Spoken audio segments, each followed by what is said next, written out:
Hey guys, it's Brit, and it's Thursday, so that means I get to talk about my favorite thing, Game of Thrones.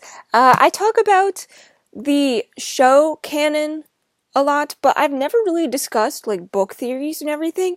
And so today, I thought I would start off a little easy, and I think this video might be a little bit long, so I might split it up into two parts. But, this theory comes from A Dance with Dragons, and it's actually from the let me grab it. It's from oh no, did I yeah, I lost the page. Hold on. Okay. No, I got it. Never mind. Sorry about that. Okay. It's the A Ghost in Winterfell chapter. In my edition, it starts on page 663. So if you would like to follow along, I'm sorry, but I'm using the leather-bound edition. But I will do my best to let you know what page I am reading from, so you can kind of follow along. Okay, so this is a Theon point of view chapter, and it's Theon walking around Winterfell as, a hostage of Ramsay. And before I really get into the nitty-gritty of things, I want to discuss my theory. So my theory is that Theon, of course, if you've read this book, you know all about the hooded man that Theon sees, and there's a lot of mystery surrounding who this might be. A lot of people theorize that it could be Bran from the past, it could be just a faceless man, or it could be Theon's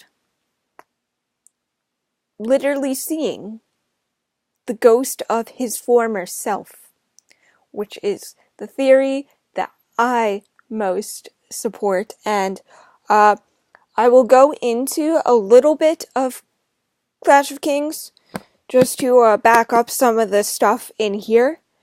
But anyway, let's get on with these quotes, shall we? Okay, so on page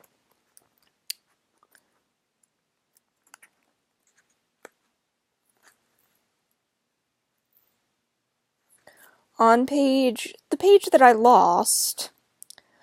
Okay, on page 665. I'll read the last page on page 664. Holly the whore, he thought, but she was pretty enough. Once he might have laughed and pulled her onto his lap, but that day was done. What do you want? To see these crypts. Where are they, my lord? Would you show me? Holly toyed with a strand of hair, coiling it around her little finger. Deep and dark, they say. A good place for touching. All the dead kings watching, which is another theory that I have. This very well could be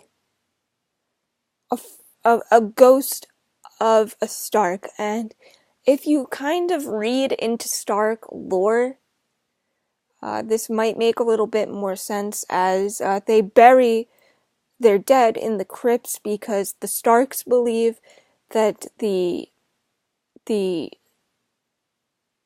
past kings and rulers of Winterfell act as kind of like a safe guard, and that's why they're buried with swords and everything to ward off evil spirits.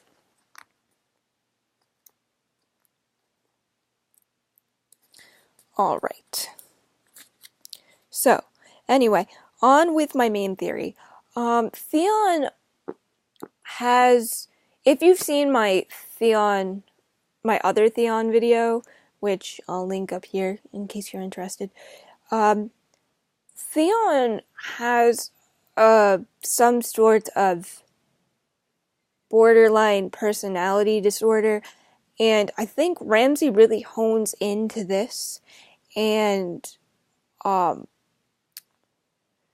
when Theon is being held prisoner and we're reading these point of view chapters, after the whole You're the New Reek segments, he's free to wander.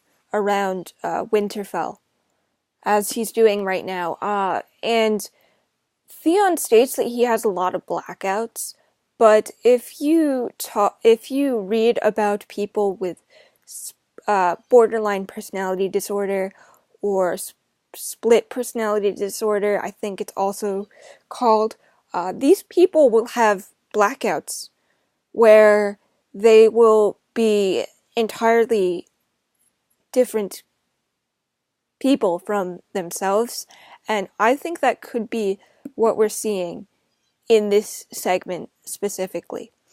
And let me read you this little part.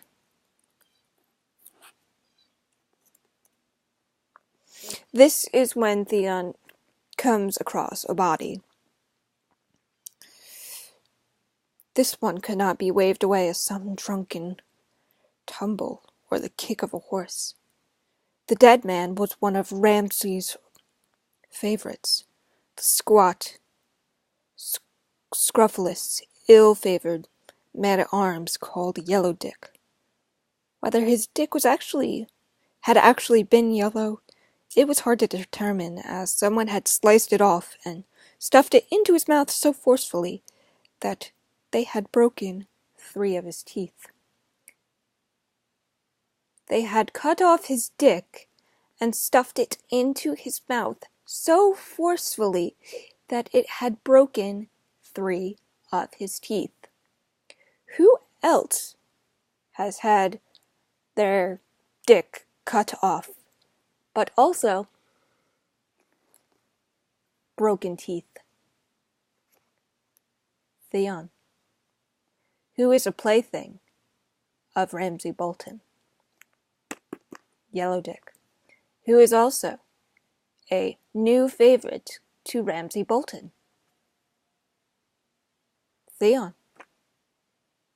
I think this is Theon projecting, maybe getting a bit of revenge. The Stockholm Syndrome could really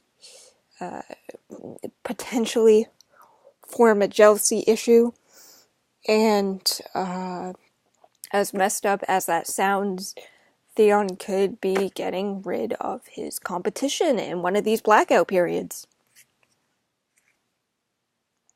Okay. I have 2 things marked here. Okay.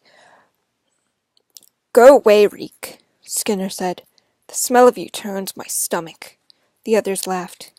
He fled quickly before they changed their minds. His tormentors would not follow him outside, not so long as there was food and drink within, willing women and warm fires. As he left the hall, Abel was singing "The Maids That Bloom in Spring." Outside, the snow was coming down so heavily that Theon could not see more than 3 feet ahead of him. He found himself alone in white wilderness, walls of snow looming up to either side of him, chest high. When he raised his head, the snowflakes brushed his cheeks like cold, soft kisses. He could hear the sound of music from the hall behind him, a soft song now, and sad. For a moment, he felt almost at peace. Further on, he came upon a man, striding in the opposite direction, a hooded cloak flapping behind him. When they found themselves face to face, their eyes met. The man put a hand on his dagger. Theon Turncloak, Theon Kinslayer. I was Ironborn. False is all you were. How is it you still breathe? The gods are not done with me, Theon answered, wondering if this could be the killer. The Night Walker who had stuffed Yellow Dick's cock in his mouth and pushed Roger Risewell's groom off the battlements. Oddly, he was not afraid. And that's where I'm going to stop this part. I am going to go into a few more quotes from A Dance with Dragons, and then I'm going to go into some quotes from A Clash of Kings that I also think could back up this theory. Alright guys, I'll see you then, and I love you, and I'll see you in the next video. Bye.